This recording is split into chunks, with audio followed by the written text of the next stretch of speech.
Assalamualaikum warahmatullahi wabarakatuh. Perkenalkan, nama saya Nini Farista dari Program Studi Ilmu Perpustakaan Angkatan 2019. Di sini saya akan menjelaskan manajemen rekod, memori organisasi, dan konteks sosio-teknis. Nah, sebelum saya membahas lebih lanjut terkait bagaimana manajemen rekod yang berkaitan dengan memori organisasi dan konteks sosio-teknis, kita harus tahu dulu dasar dari manajemen rekod itu sendiri.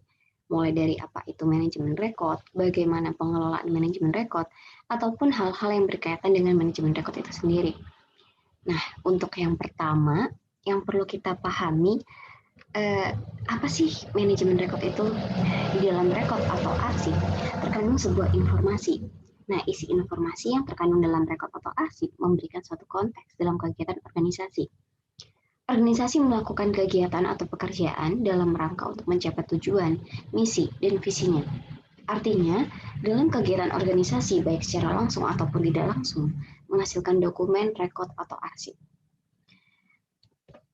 Yang selanjutnya ada rekod dan arsip. Rekod itu informasi terekam dalam setiap bentuk yang dibuat atau diterima dan dikelola oleh sebuah organisasi atau perorangan dalam transaksi bisnis atau kegiatan, dan disimpan sebagai bukti transaksi atau kegiatan tersebut. Nah, sedangkan arsip itu rekod yang tidak lagi digunakan untuk keperluan masa kini, namun tetap dilestarikan karena nilai pembuktian atau informasionalnya.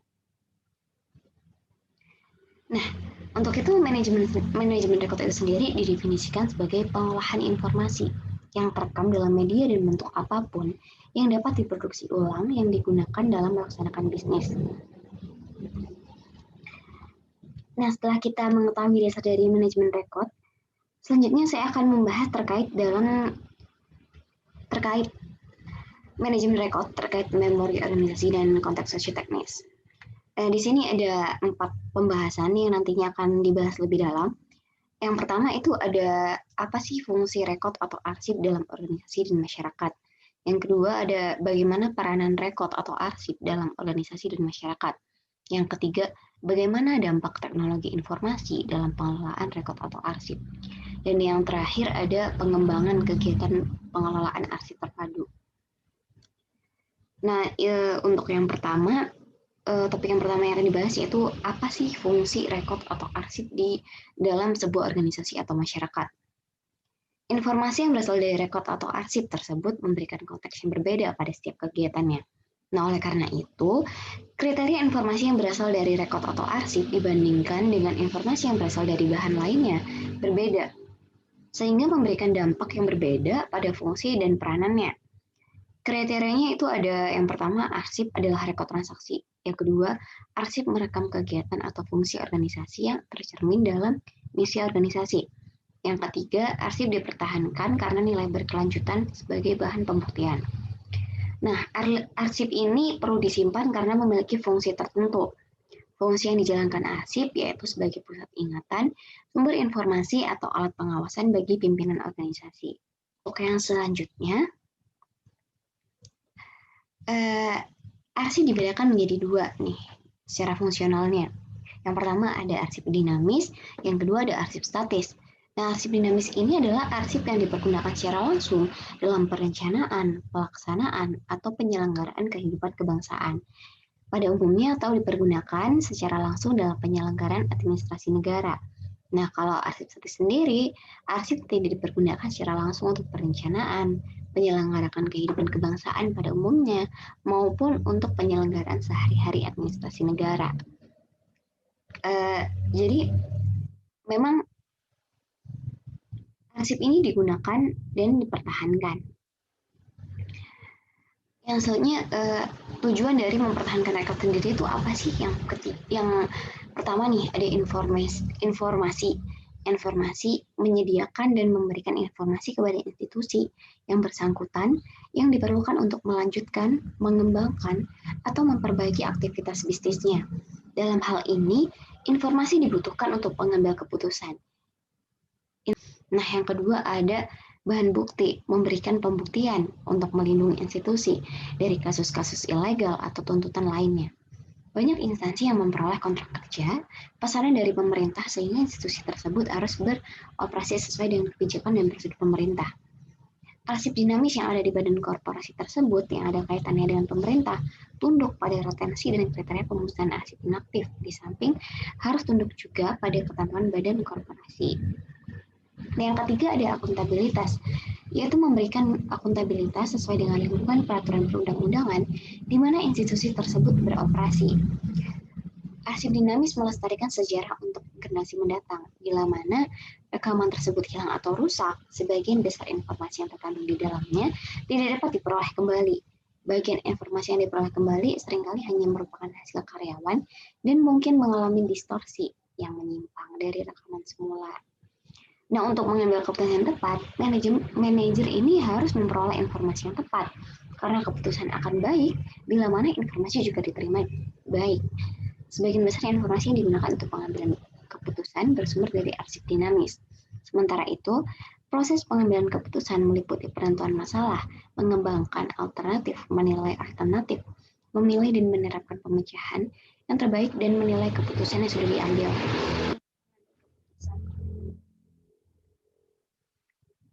Juga disediakan oleh arsip dinamis. Nah, yang selanjutnya kita akan membahas bagaimana sih peranan rekod atau arsip dalam organisasi dan masyarakat.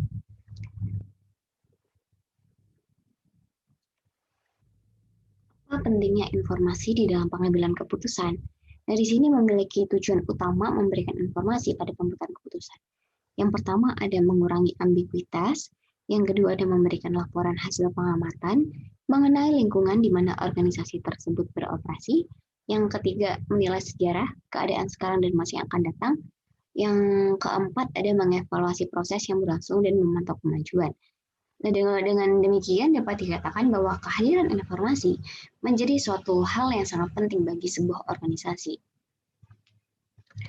Peranan rekod sebagai bahan pembuktian untuk mencegah adanya memori yang sukar untuk dipahami dan mungkin saling bertentangan, badan korporasi mengandalkan informasi terekam sebagai dasar pengembangan pada masa mendatang.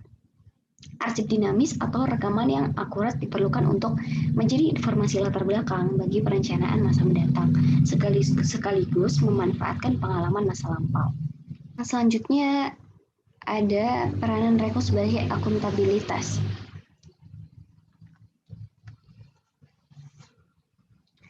Yang pertama ada membangun hubungan dengan manajemen yang lebih tinggi. Maksudnya, staf atau manajer arsip perlu membina hubungan kerja sama dengan tiap departemen atau bagian dalam organisasi, dan terus membuktikan bahwa kerjasama yang telah dijalin memberikan banyak manfaat kepada kedua belah pihak. Sistem manajemen arsip mempunyai beberapa manfaat. Yang pertama, mengikuti peraturan perundang-undangan yang berlaku dalam hal pengelolaan arsip. Yang kedua, melindungi arsip penting atau vital perusahaan dari kerusakan, kebocoran, kehilangan, atau penyalahgunaan yang berdampak sangat merugikan organisasi. Yang ketiga, ada mengurangi kebutuhan peralatan. Yang keempat, memudahkan penemuan kembali arsip yang diperlukan dengan cepat dan tepat. Yang kelima, menghemat kebutuhan ruang penyimpanan. Nah, yang selanjutnya ini ada keberadaan manual manajemen arsip. Manual manajemen arsip berisi tentang organisasi dan standar prosedur, tanggung jawab, hubungan antara manajemen arsip dengan departemen lain, dan prosedur terbaru. Yang selanjutnya ada keuangan. Dalam bidang keuangan, pimpinan manajemen arsip harus mampu melakukan perencanaan, pengendalian, membangun hubungan politis, dan melakukan evaluasi. Yang keempat ada membangun basis penelitian. Pelaku manajemen arsip harus mampu melakukan penelitian untuk mendukung proses pengambilan keputusan melalui pengumpulan dan penganalisisan informasi. Yang kelima ada evaluasi dan perencanaan. Evaluasi ini melibatkan identifikasi dan pengumpulan data mengenai layanan dan kegiatan tertentu. Pembuatan kriteria untuk menilai apakah layanan dan kegiatan yang dilakukan dapat dinilai berhasil atau tidak. Nah, dalam kegiatan evaluasi ini ada 5 konsep yang harus diperhatikan. Yang pertama ada ekstensivitas, yang kedua ada efektivitas, yang ketiga ada efisiensi, yang keempat ada efektivitas, yang kelima manfaat dan biaya. Nah, lalu Mengapa setiap institusi atau organisasi membutuhkan manajemen rekod? Ada beberapa alasan. Yang pertama, institusi atau individu perlu mengandalkan pada akses yang efisien terhadap informasi yang benar. Informasi yang tepat dapat digunakan untuk membantu pengambilan keputusan, sarana umum sebagai bukti kebijakan dan aktivitas, dan menunjang legitimasi. Yang kedua, institusi atau badan korporasi memiliki tanggung jawab hukum, profesional, dan etis untuk menciptakan arsip dinamis tertentu. Instansi ini juga disyaratkan mempertahankan arsip dinamis jenis tertentu untuk masa tertentu.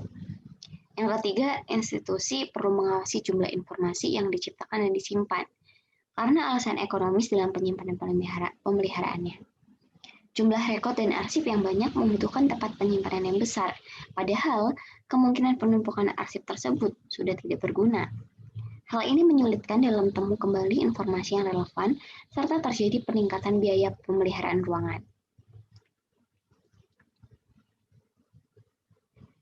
Yang selanjutnya, ini ada langkah yang perlu diambil sebagai indikasi pentingnya informasi dalam organisasi. Yang pertama, ada kebijakan. Apakah semua informasi telah diperlakukan sebagai aset perusahaan atau kepemilikan pribadi diperbolehkan? Bagaimana kebijakan dalam penamaan dan klasifikasi arsip? Siapa yang mengatur pemakaian bersama informasi?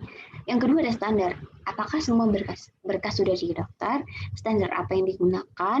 Dan apakah sudah ditetapkan sistem word processing yang sama di semua kegiatan bisnis? Yang ketiga ada prosedur. Siapa yang melatih staf? Apakah sudah mendukung kebijakan? Dan yang keempat ada teknologi. Apakah strategi sistem informasi mencakup keseluruhan sumber daya informasi, organisasi, termasuk hal mana yang diprioritaskan?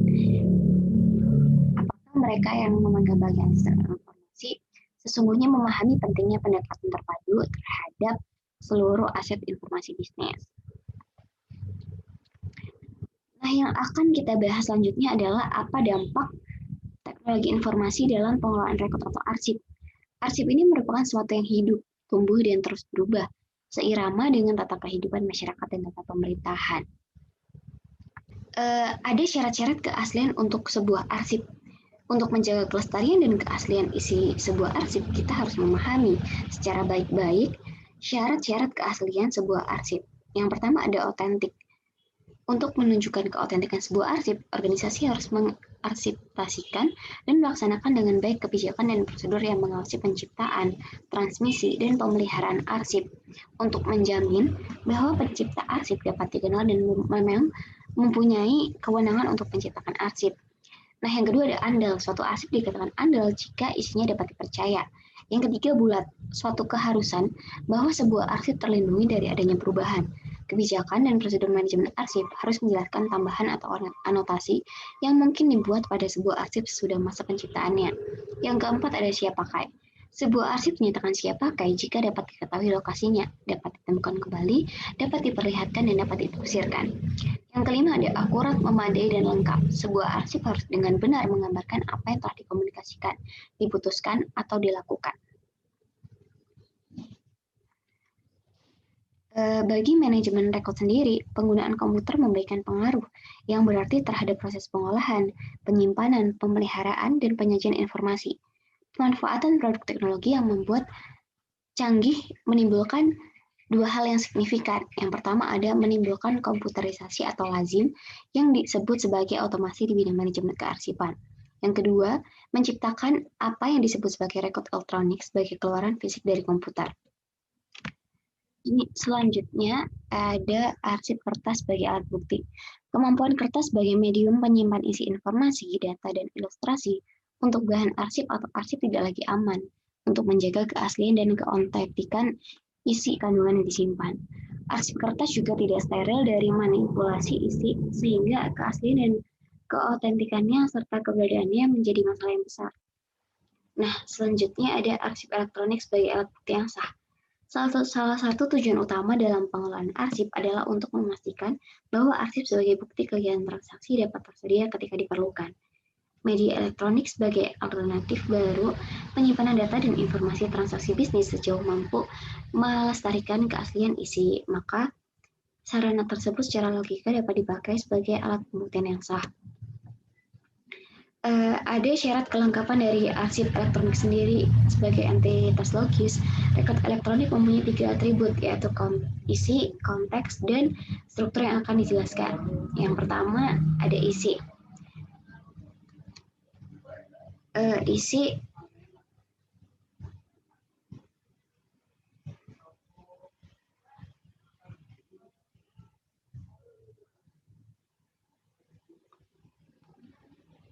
sebagai entitas logis, rekod elektronik mempunyai 3 atribut, yaitu isi, konteks, dan struktur.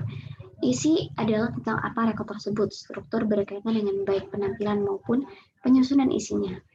Yang ketiga ada konteks. Konteks itu adalah latar belakang informasi yang membantu menjelaskan arti sebuah dokumen.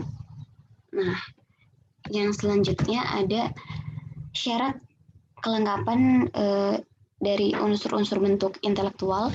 Ada penanggalan secara kronologis baik pengiriman maupun penerimaan, tempat arsip itu dibuat dan atau dari mana arsip tersebut dikirim, alamat pengirim, nama atau tanda tangan penulis atau pengarang. Yang kelima ada alamat penerima, subjek atau perihal, dan yang terakhir ada disposisi. Yang selanjutnya ada komponen-komponen manajemen arsip.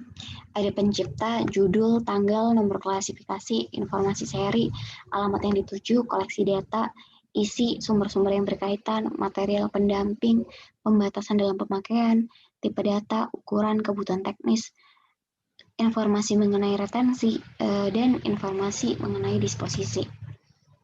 Di sini ada pendekatan daur hidup rekod terhadap rekod elektronik dilihat dari dua kelemahan ya. Ini ada kelemahan manajemen dan kelemahan teknologi.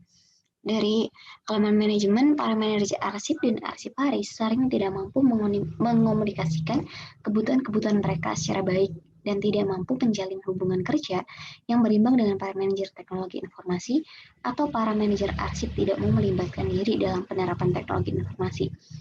Kalau yang kelemahan teknologi, pemeliharaan rekod elektronik dalam kaitannya sebagai alat bukti harus diakui lebih menuntut keahlian dan fasilitas yang lebih tinggi dibandingkan dengan rekaman data cetak. Hilangnya fungsi fasilitas software dan hardware komputer berarti hilangnya isi informasi dan berarti juga hilangnya kesempatan organisasi untuk memenangkan perkara hukum. Yang selanjutnya ada tantangan yang dihadapi oleh manajemen arsip terkait dengan rekod elektronik. Yang pertama ada fisik media rentan dan lama ketahanannya terbatas. Yang kedua, alat-alat proses dan software yang dipakai dalam masa 2-5 tahun sudah mengalami pergantian dan sering tidak ada lagi di pasaran. Yang ketiga, alat-alat proses dan software yang baru sering lagi kompatibel dengan yang lama. Untuk materi yang keempat, kita membahas tentang pengembangan program manajemen rekod terpadu. Manajemen informasi terpadu merupakan kegiatan yang penting dan mempengaruhi pekerjaan baik manajer rekod maupun manajer arsip. Dengan demikian, manajemen informasi atau manajemen sumber informasi adalah suatu perencanaan, pengawasan, dan penyebarluasan sumber-sumber informasi dari sebuah organisasi dalam mendukung kegiatannya. Tujuan utama dari layanan manajemen rekod terpadu itu yang pertama untuk memelihara rekod dan arsip agar dapat diakses, intelligible, dan kebergunaan bentuk selama arsip tersebut mempunyai kegunaan atau nilai guna kelanjutan. Yang kedua, membuat informasi dari rekod dan arsip tersedia dalam format yang benar untuk orang yang benar dan pada waktu yang tepat. Beberapa kegagalan mengelola rekod secara tidak efektif. Yang pertama ada hilangnya kontrol atas penciptaan dan penggunaan rekod. Yang kedua, hilangnya kontrol akses, terpisahnya rekod resmi, adanya perbedaan versi pada informasi, hilangnya informasi dalam konteks, mudahnya elektronik rekod dapat diubah, teknologi yang berhubungan dalam penyusunan rekod, dan terakhir adalah salah penggunaan rekod. Untuk prinsipnya sendiri, salah satu prinsip yang dianut dalam manajemen rekod dan arsip adalah konsep respect des fonds. Istilah ini berasal dari bahasa Prancis, respect des fonds yang sering didefinisikan sebagai respect for the creator of the record, yaitu asal-usul pencipta arsip. Prinsip asal-usul ini terdiri atas dua konsep yang berhubungan, yaitu pencipta dan aturan asli. Pencipta arsip merujuk pada unit asal dan unit yang menciptakan, sedangkan aturan asli merujuk pada aturan dan organisasi dalam dokumen diciptakan atau disimpan oleh unit kerja asal. Nah, itu tadi penjelasan mengenai manajemen rekod, memori organisasi, dan konteks sosioteknis. Mohon maaf bila ada kesalahan. Wassalamualaikum warahmatullahi wabarakatuh.